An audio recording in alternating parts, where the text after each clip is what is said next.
Ce sera une Honda Fireblade RRRR, une moto sportive emblématique et très performante, reconnue pour son moteur puissant et sa technologie de pointe. Ce modèle est conçu pour offrir une expérience de conduite exceptionnelle, alliant vitesse, agilité et un contrôle précis. La Fireblade RRRR se distingue par son design aérodynamique et ses innovations en matière de sécurité et d'aide à la conduite, ce qui en fait un choix privilégié pour les pilotes exigeants. Elle incarne l'excellence de l'ingénierie japonaise, offrant une fiabilité et des performances de haut niveau sur piste comme sur route. Sa réputation n'est plus à faire dans le monde des superbikes, où elle est synonyme de performance et d'adrénaline pure. Je ne le cache pas. Cependant, je commence à devenir un peu une autre marque. Mais il y a encore des Honda dans le garage. J'aurai toujours Honda dans le cœur. Je connais une personne qui était un vrai fan de Honda et qui a trahi Honda pour Suzuki. Il avait une F4i et il a commencé à rouler en GSXR 600. Et en plus, il n'est pas du tout comparable à cela. GSXR 600, 2015-2014. Je l'ai comparé à la CBR 600 F4i, c'est le jour et la nuit. Même si tu roules en Suzuki, c'est toujours Honda. Et il a dit quelque chose et moi, je n'ai pas eu honte du tout. Et il est resté là. Donc j'étais un peu inquiet à propos de ce Fireblade parce que je l'ai conduit au Qatar et c'était super, c'était vraiment bien. On roulait tranquillement, je suis revenu et ouais, super.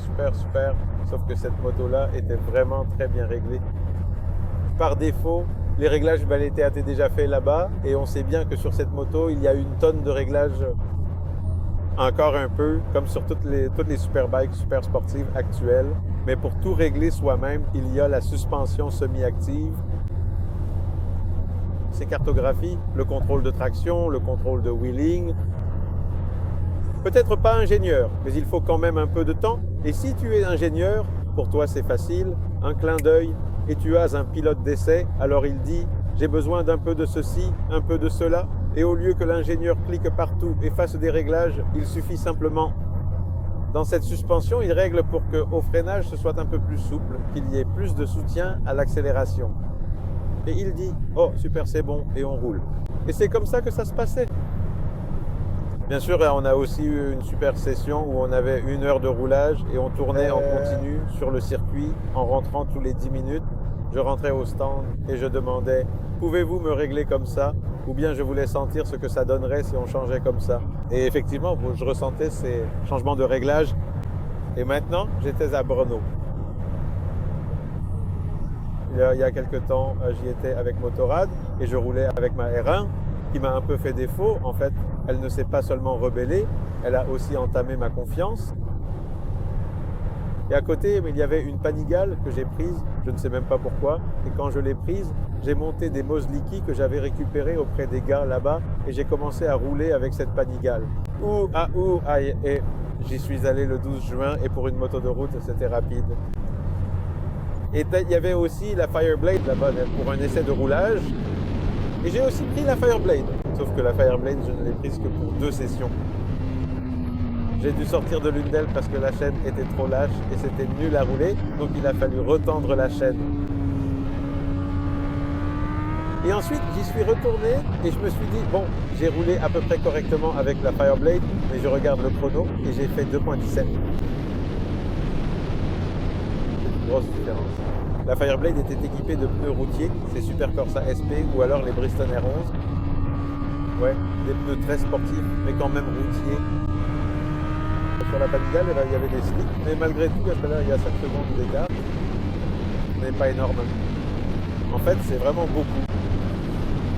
Et je m'inquiétais pour ça. La Fireblade, parce qu'à Brno, elle ne m'a pas vraiment impressionné, peut-être aussi parce que je n'ai pas roulé assez longtemps avec, je ne me suis pas assez habitué.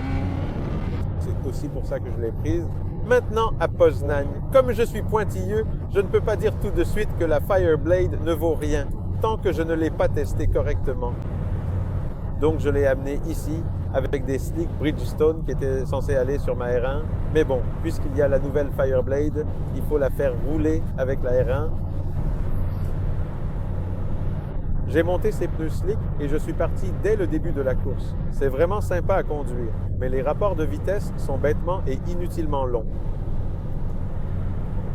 Parce que cette moto, tu sais, je ne sais pas si tu sais ou si quelqu'un sait, enfin, je ne sais pas moi, voilà, je ne sais pas moi, mais il me semble qu'il y a un truc comme ça, qu'à certaines vitesses, on mesure quelque chose, ou à certains régimes, enfin, je mettrai ma main à couper que ces rapports absurdement longs sont là pour répondre à certaines exigences. Tu sais, ce n'est pas parce qu'il est censé aller vite, mais pour répondre à certaines normes. Pour respecter les normes, à une certaine vitesse ou quelque chose comme ça, il aura alors un régime moteur bas. Et il n'ouvrira pas cette soupape, il n'aura pas de puissance, et voilà. Voilà. Donc ces rapports de transmission sont tout simplement ridiculement longs, parce que franchement, je n'aurais jamais pensé qu'on utilise si rarement la première vitesse sur circuit, et là, avec la première, je pouvais parcourir 30% de la piste. Même les Allemands, il était terriblement agressif dans cette première vitesse. Mais il était possible de conduire là-bas dans cette première vitesse. Si je voulais aller vraiment vite, je roulais vraiment en première vitesse, car cette moto est une litre 600. Il est fait pour avoir ce pouvoir. 217 chevaux. Mais pour y arriver, tu dois vraiment le faire monter dans les tours. Le truc, et c'est assez drôle, c'est que si tu ne le fais pas monter dans les tours, eh bien, il ne réagit pas vraiment. Il ne réagit pas. Et ce qui est le plus drôle, c'est qu'en ville, quand tu roules, le premier vrai changement arrive à partir de 6000 tours par minute. Si je ne conduisais pas en ville, alors en général, je l'avais comme une âme parce que tu vas. Ah! Savez-vous ce que c'est? Waouh! Vous regardez et soudain vous dépassez les 6000 très bien. Et il dit waouh! Plus tard, il s'ouvre là-bas. La soupape, tout à coup, tout rugit et waouh! J'ai beaucoup aimé que les compteurs, que nous changions là-bas, entre autres l'un des réglages des compteurs, l'un de ces compteurs commence à 5000.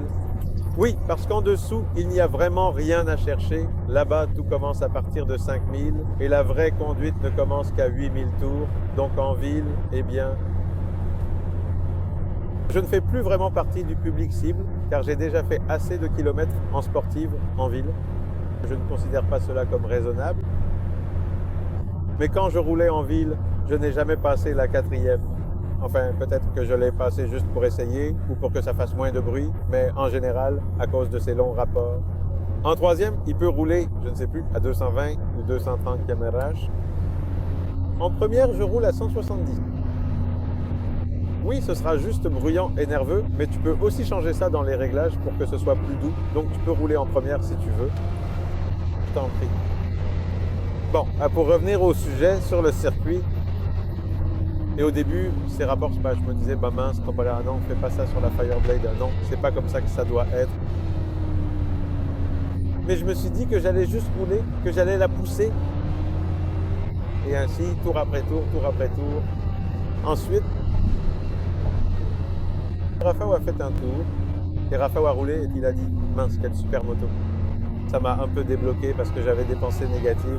Elle tournait autour de ça, alors je lui ai dit, oui, c'est vrai, elle est bien, elle est bien, elle est bien. Parce que je me suis rappelé que c'est une super moto, c'est un nouveau litre, et c'est tout. Alors je suis parti faire une petite séance photo.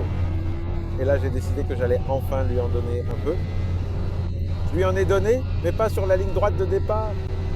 Parce que sur la ligne droite de départ, le pot d'échappement est dirigé vers la ville. Et la chose la plus connue, c'est qu'à Poznań, tu ne peux pas rouler à fond avec une Fireblade.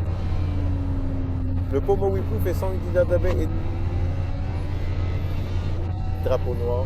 Merci, au revoir. Donc, si vous voulez conduire la Fireblade, il n'y a que certains endroits où vous pouvez relâcher la manette des gaz, car le pipe est pointé vers l'aéroport, par exemple. Mais dans la dernière ligne droite, il faut passer à la vitesse supérieure. Mais j'ai fait une séance comme celle-ci et ça avait l'air sympa, ça roulait bien en ligne droite. J'augmentais les vitesses pour éviter de faire du bruit. Et soudain, quoi? 3, 9, là, 3, 2, 4. Je n'ai jamais conduit aussi vite à Poznań de ma vie en utilisant une demi-caisse. En utilisant la moitié de la boîte de vitesse, j'avais des rapports complètement nuls, au point que souvent je roulais en deuxième. Et la deuxième, par exemple, en sortant de Soivignac, elle ne s'en sortait pas du tout. Donc si on mettait d'autres rapports là-bas et qu'on trouvait, je ne sais pas, un bon différentiel, un kill switch supplémentaire ou quelque chose pour pouvoir accélérer à fond sur la ligne droite, vraiment. Quelqu'un qui a plus d'expérience que moi, ou si c'était ma propre moto, eh bien 3,6 c'est facilement atteignable, voire mieux, parce que cette moto est tellement stable. Il va tellement bien, quand j'ai de nouveau réglé, j'avais oublié à peu près comment j'avais réglé au Qatar. Quand j'ai ajusté ça, il roulait tout simplement plusieurs fois, même qu'il tournait trop vite pour moi, à tel point que je suis allé sur l'herbe à l'intérieur du virage. Une fois, même juste un peu, vraiment à peine, mais j'y suis allé, mais tu roules simplement avec lui, tu entres dans le virage avec lui et tu l'inclines. Encore, tu sais, encore plus fort que ce que tu prévois. Et lui, il fait juste choc, tu vois. C'est vraiment un virage, tu sais. C'est comme ce mot tourner. Paweł Gorka a utilisé ce mot. Et cette moto, elle tourne comme ça, alors que l'autre tourne comme ça. Eh bien, le Fireblade, il tourne, il sait vraiment comment prendre les virages. Et en même temps, il est aussi stable que possible actuellement. Aucune autre, même pas la R1. Je n'ai pas roulé depuis longtemps sur la nouvelle, mais oui. La Panigale, on le sait, elle se balance dans tous les sens. C'est sympa, c'est cool. La GSX-R, elle aussi tend vers la Panigale. Son cadre est aussi assez flexible et elle peut aussi se balancer pas mal. Il observe à travers le carénage. Sur quoi le film de Madame porte-t-il? La BMW, pareil. La V8 aussi, incroyablement conçue pour tourner très vite. Et il ne me reste plus que la une pour comparer. Ah, l'Aprilia RS44, pardon, l'Aprilia sera aussi stable et elle tournera aussi très bien. Mais la Fireblade, non seulement elle tourne très bien, peut-être qu'elle tournera, on verra lors du test comparatif, peut-être qu'elle tournera légèrement moins bien que certaines, mais en même temps, elle procure un tel sentiment de sécurité et de confiance que tu ne te fais tout simplement pas surprendre.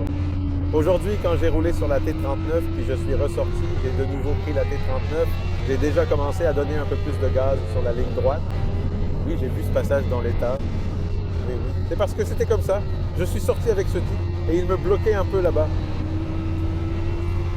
Déjà, enfin, quand j'ai voulu le doubler, j'ai vu que c'était déjà la dernière session, donc je crois que je ne l'ai même pas vu. Il n'a pas remarqué. Il ne l'a tout simplement pas remarqué. Et donc ces 2-3 tours, je lui ai tout simplement mis les gaz sur cette ligne droite. J'ai dépassé ce type, j'ai fait un tour rapide et je voulais déjà sortir. Mince, mais ça avance. Mais comme c'était la dernière session, pas ma moto. Je suis l'homme ultime quand cette pensée m'a traversé, d'accord? Là, en arrivant près du virage, j'ai eu honte. C'était le moment où il fallait rentrer au paddock. Eh bien, il s'est avéré que lorsque j'ai mis de l'accélérateur dans cette ligne droite, j'ai conduit de la même manière, 39.3. Donc c'est une moto où il ne faut pas se concentrer sur le plus haut. Enfin, vous savez, il faut se concentrer. Mais pour moi, c'est le premier 39. Je l'ai fait alors qu'il me semblait que je roulais vraiment avec une grande marge de sécurité. Je sentais que j'allais vite, mais ce n'est pas comme si je faisais un effort pour vraiment pousser à fond. Et plus tard, quand il m'a semblé que je poussais, en réalité, j'allais tout aussi vite. Donc c'est une moto qui n'a pas besoin de forcer, il suffit de rouler de manière fluide et il fera le reste. Et il s'avère que plus tu es fluide, plus il te le rendra. Tu vas simplement accélérer avec calme et aborder les virages avec sérénité. Parce qu'à la fin, ce n'est pas que je ne pouvais pas profiter de l'accélération, mais avec des rapports aussi longs, je ne pouvais pas vraiment ouvrir les gaz. Donc par exemple, j'utilisais beaucoup l'entrée et la sortie de virage et la pratique en sortie de virage. Là, je montrais presque 60 degrés. Tu sais, l'angle d'inclinaison. En fait, on peut faire beaucoup plus, non? Mais quand tu vas aussi vite, ce n'est peut-être pas toujours nécessaire parce que, eh bien, mais c'est une moto sur laquelle tu montes simplement et tu pars. Et je n'ai ressenti aucune, tu sais, appréhension. Donc, je suppose qu'avec elle, il n'y a pas cette peur, comme par exemple quand je roule sur la Panigale et tu sais, waouh, tu t'assois, waouh, il s'est passé des choses, il s'est passé des choses, il s'est passé des choses. Mais sur la Panigale, je n'ai jamais roulé aussi vite. Je ne me souviens plus maintenant, enfin les Panigales que j'ai conduites, c'était aussi des motos de course, pas les miennes, chères et tout ça, mais je crois aussi, il faut que je me rappelle, je crois que j'ai aussi roulé sur des slicks, sur une Panigale de route. Je n'ai certainement pas roulé aussi vite. En général, avec les motos de route, quand je roulais sur des 1000 jusqu'à présent, je roulais avec des pneus de route. En 45, tout comme Street Fighter. Et sur les slicks, d'après ce dont je me souviens, c'est juste comme 41. C'était une limite tellement sûre. Et ici, elle est à 39 bas, toujours facile à briser. Et il me semble que cette peur, ces émotions, elles viendraient. Tu sais, ce n'est qu'après une seconde ou deux que la moto commencerait vraiment à travailler. Et déjà maintenant, vers la fin, quand j'accélérais, elle commençait déjà à se cabrer. Tu vois, ici, à la sortie du virage, tu sais, le guidon a déjà un peu tremblé, donc ces choses vont commencer à arriver. Il suffit juste de ne pas aller beaucoup plus vite. Et ça me plaît. C'est tout simplement une moto très très rapide, très très stable, très très intelligemment conçue qui, eh bien, pour l'exploiter vraiment, eh bien, c'est comme ça. Mais il y a aussi un problème avec la Fireblade. Le problème avec la Fireblade, attendez, est-ce que j'enregistre toujours ou pas? Oui, j'enregistre. Le problème avec la Fireblade, c'est que, premièrement, elle est bruyante en version d'origine. Je ne sais pas encore si un fabricant arrivera à trouver un échappement. Un échappement qui, parce qu'il n'y aura pas de problème seulement à Poznań, il y aura un problème sur de nombreux circuits. Elle est bruyante en version d'origine.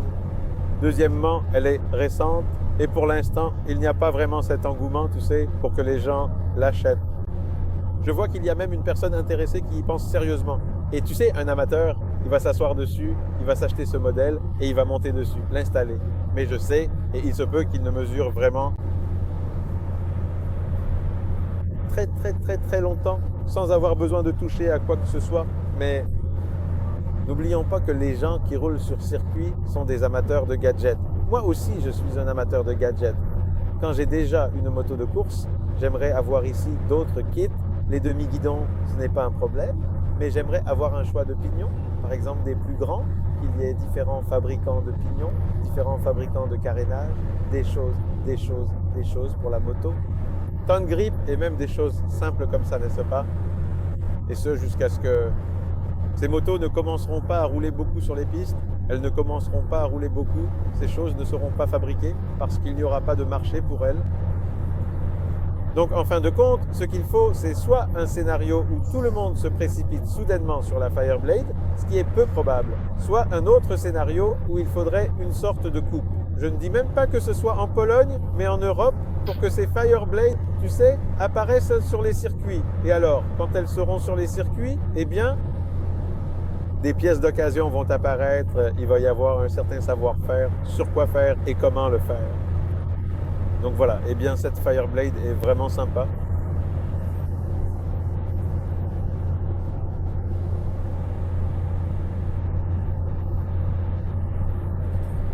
Mais pour en atteindre les limites, mon vieux,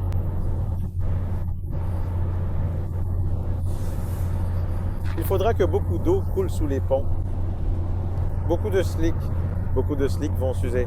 Beaucoup de slicks seront gaspillés. Ils seront juste arrachés là-bas, simplement à cause d'une ouverture de gaz stupide, et non pas à cause d'une ouverture précoce des gaz. On va changer.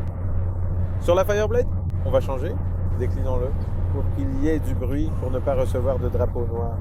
Non, juste changer la position des rapports, je n'ai rien d'autre à modifier. C'était vraiment très drôle, c'était adorable, fantastique. Il y a une petite ficelle. Je ne sais pas si c'est cet exemplaire qui est défectueux ou quoi, mais je voulais changer parce que comme j'avais déjà monté les stickies, je voulais inverser les vitesses pour qu'elles soient comme ça. Et je regarde, oh, il suffit de dévisser la tringlerie et de la revisser à un autre endroit et les vitesses seront inversées. Et je l'ai tordu. Je veux le visser, je le torde, je le torde, je le torde, je le torde et il ne veut pas se visser. Je regarde et il y a un trou, mais il n'y en a pas. Fil de discussion. Presque, mais si tu veux, fais-toi enfiler. Peut-être quelques séries. C'est impossible, tout simplement impossible. C'est bizarre. Donc soit tu fais un filetage, soit il faut retirer ce petit bout et le remettre. Le quick shifter ne voudrait pas fonctionner. Eh bien, je ne sais pas. En tout cas, j'ai versé ça dessus. Et en ce qui concerne la position des repose-pieds, la position sur cette moto est aussi... D'ailleurs, il disait, je me souviens, il montrait la différence entre l'ancien et le nouveau. C'est une position comme sur une moto de course. Quand on roule sur du mou, mes mains souffrent, mais heureusement, pas trop. On rigolait même. Chaque fois que quelqu'un s'asseyait sur cette moto, les bracelets sont tellement bas et tellement larges que je plaisantais en disant que c'est une moto faite pour Marquez, parce que Marquez, on le voit bien, il a un guidon super large. Alors ils ont dû penser à ça. Mais moi aussi, sur une moto de course, je règle toujours les bracelets très larges. Je ne changerai rien à ça, à part peut-être à un moment donné mettre des bracelets de course pour ne pas abîmer, mais je pense aussi que je ne gagnerai pas vraiment en poids. Je m'amuserai beaucoup avec la géométrie, avec ces réglages. C'est quelque chose que j'explorerai, c'est sûr. Je chercherai à l'améliorer encore plus,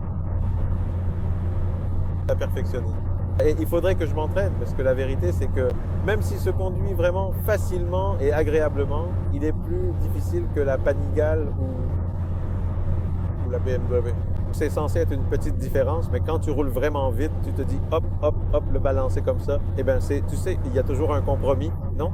Honnêtement, je crois que je préfère avoir une grande réserve de stabilité et ce sentiment de sécurité parce que tu sais, ces autres motos vont aussi bien accrocher, elles peuvent aussi aller aussi vite, mais là, c'est dans la tête, c'est juste du béton.